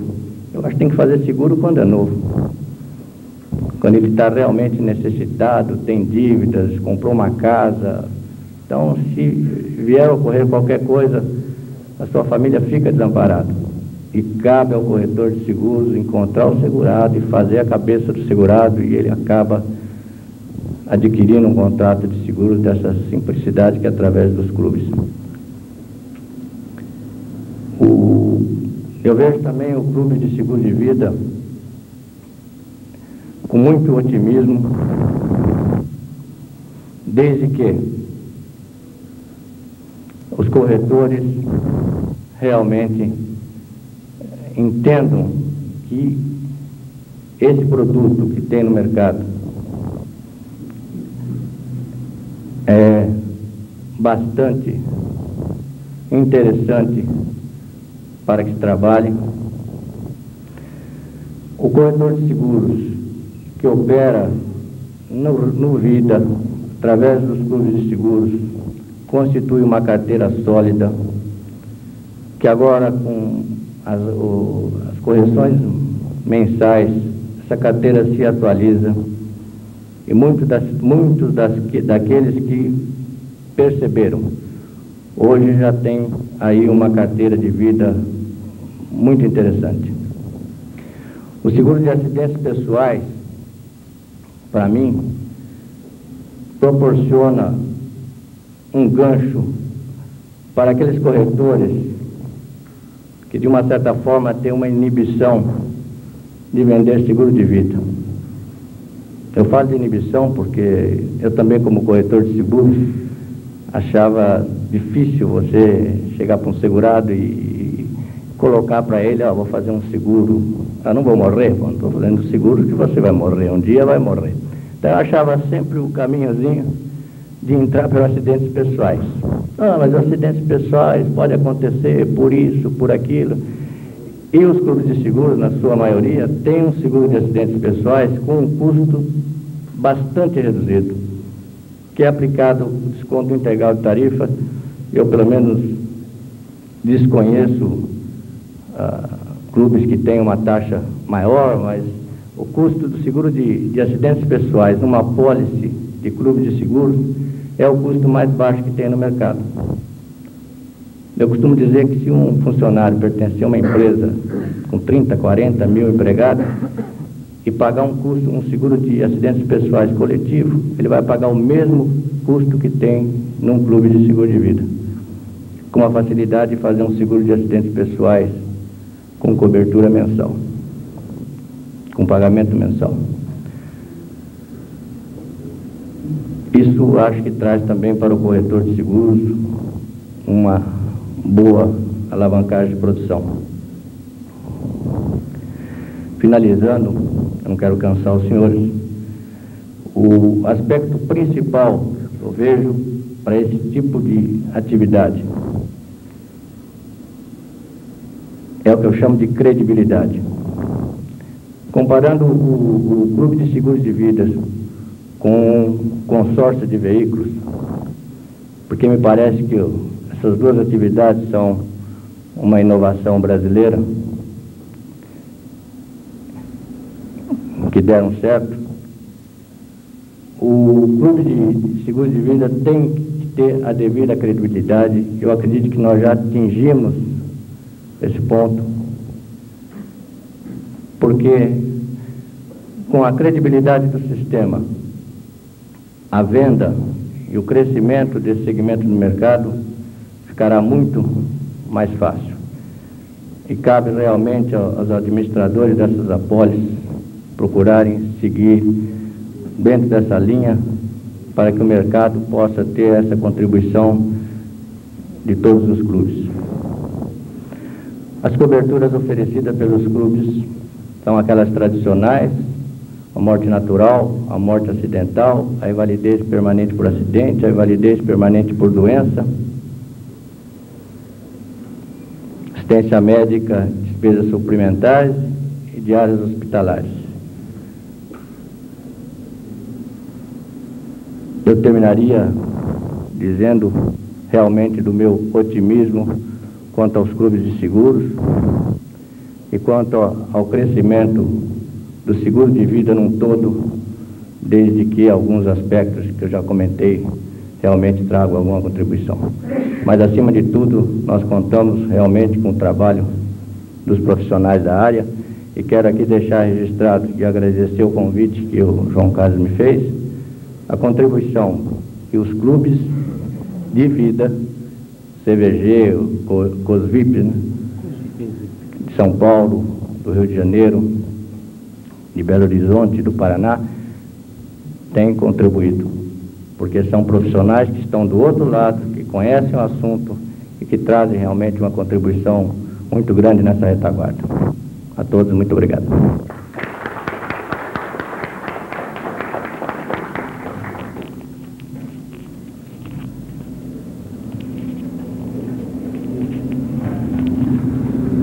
A quinta palestra será feita pelo Dr. Simval Chaves de Oliveira e versará sobre aspectos técnicos e financeiros da instituição do seguro de vida frente à indexação da economia em geral. Dr. Simval foi técnico de seguro da SUSEP, ex-diretor técnico da Superintendência de Seguros Privados, bacharel em Ciências Atuariais e Ciências Econômicas, membro da Comissão de Seguros de Pessoas da FENASSEG, diretor de Seguros de Pessoas da Associação Paulista de Técnicos de Seguro, diretor técnico adjunto da CVG de São Paulo e superintendente de Seguros de Pessoas e atuário da Marítima Companhia de Seguros Gerais. A palavra é sua.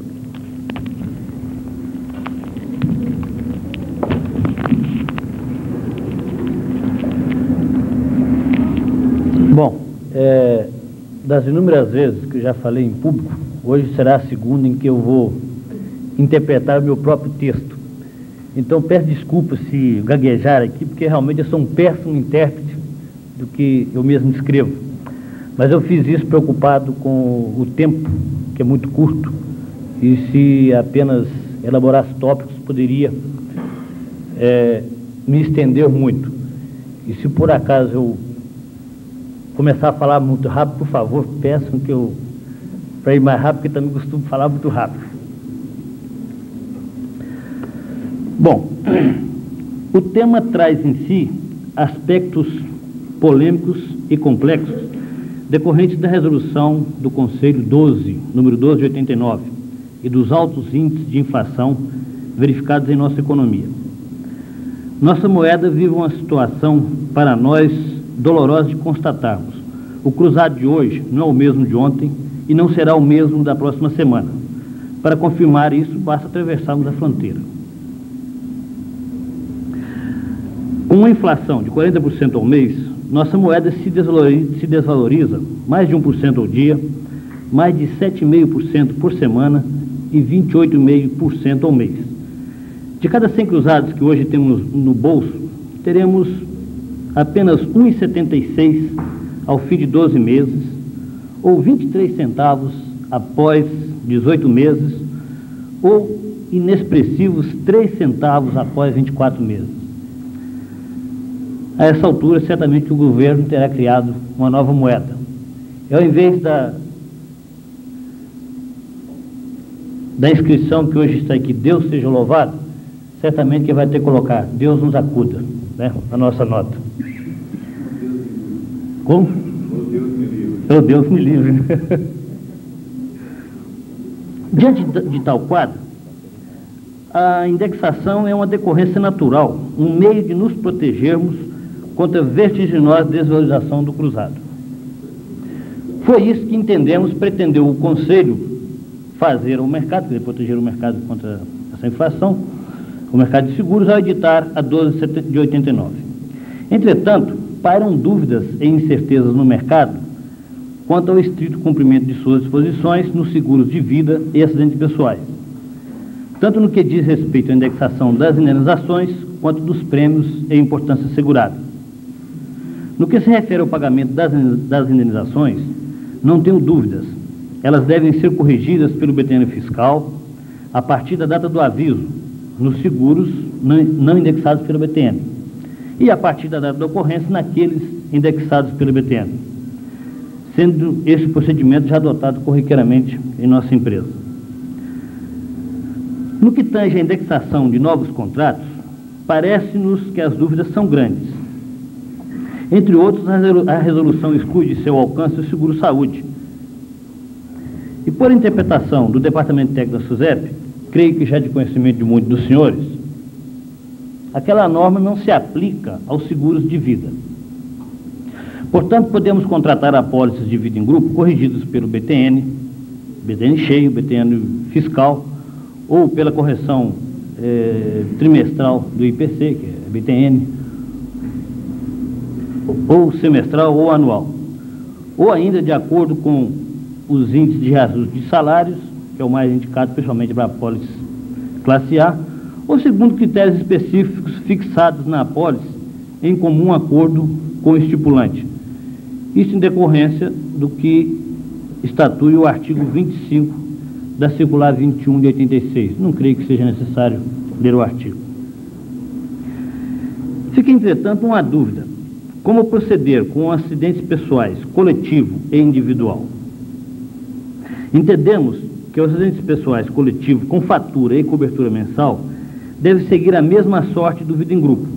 Assim, as demais apólices de acidentes pessoais coletivo e as de acidentes pessoais individual devem seguir os ditames da resolução citada. Ou seja, ser contratadas em bitênio fiscal. É o que estamos adotando em nossa companhia. Entretanto, fica uma dúvida e uma pergunta. Por que dois critérios diferentes para o mesmo ramo de seguros? Quanto ao acidente pessoal de passageiro, de veículos, quando acoplado ao seguro automóvel, não há dúvida de que ele segue a sorte. Por outro lado, como a manifestação da SUSEP não foi pública, sei que o entendimento aqui expressado não é comungado por vários profissionais de mercado. Entramos agora nos aspectos complexos do tema, onde abordaremos rapidamente as questões técnicas e financeiras. Não mencionaremos o seguro-saúde, pois cada seguradora administra seus planos de acordo com os critérios fixados nas respectivas notas técnicas aprovadas pela SUSEP, motivo por que, inclusive, o ramo foi expressamente excluído da abrangência da Resolução 1289. A indexação em si das indenizações é matéria sobre a qual não deveríamos discordar, pois o poder público cuidou tão somente de preservar o valor das mesmas a partir do aviso à seguradora, preservando, por via de consequência, a imagem do seguro. No momento em que a seguradora recebe o aviso, ela constitui uma reserva que, no mínimo, deverá oferecê-la rendimentos que lhe possibilitem cobrir a inflação diária. Os problemas que decorrem da indexação não são novos, pois ela já existe com idas e vindas desde 1985. Talvez eles nos assustem mais agora, com a atroz ferocidade do dragão da inflação. Por outro lado, os problemas não decorrem exatamente da indexação, posto que ela é legítima e veio apenas corrigir uma distorção. A sinistralidade que aumenta em decorrência da indexação dos sinistros não pode ser combatida com a sua eliminação. A elevação da sinistralidade das apólices, a queda de sua rentabilidade ou mesmo o seu déficit ocorrem devido a outras distorções, tais como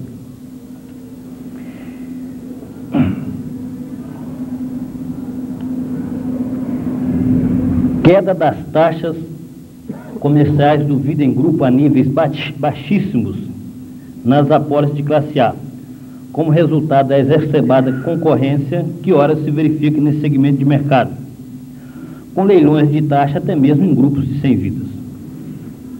Como nada indica que a quantidade de sinistros e nem seus valores vem baixando, a tendência e a consequência natural é a elevação dos índices de sinistro prêmio, e não há mágica e nem tarifação especial que oculte isto.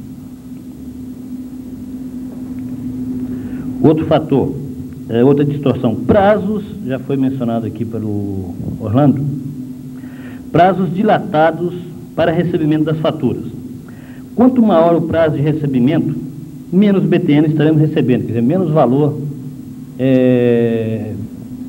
menos moeda em valor constante estamos recebendo. A cada mês de concessão no prazo, perdemos hoje entre 26% e 28% do valor real da fatura. Ora, se a sinistralidade é constante, ela não se altera, é fácil perceber que quanto maior é o prazo, maior é o índice de sinistro prêmio e menor a rentabilidade da apólice, que poderá ficar inteiramente comprometida se a taxa pura não tiver uma muito boa folga. Eu vou citar o item seguinte e depois vou apresentar uma transparência rapidamente. A transparência elucidando melhor isso que eu estou colocando. Um outro item o agenciamento e comissões mais elevadas nas apólices classes B e C, Bom, quando eu falo classe A, B e C, acho que todos nós sabemos exatamente o que significa. Tais fatores, agenciamento e comissão, não interagem com a sinistralidade, mas, pessoalmente, o primeiro, o agenciamento, é preponderante para agravar a situação financeira da apólice, levando a mesmo ao déficit financeiro. As apólices de funcionalismo público, por exemplo, apresentam excelentes índices de sinistralidade, porém, com um aparente e inexplicável prejuízo, um bom número de vezes. Me permita, eu vou interromper rapidamente só para mostrar essas duas afirmativas que eu acabo de fazer.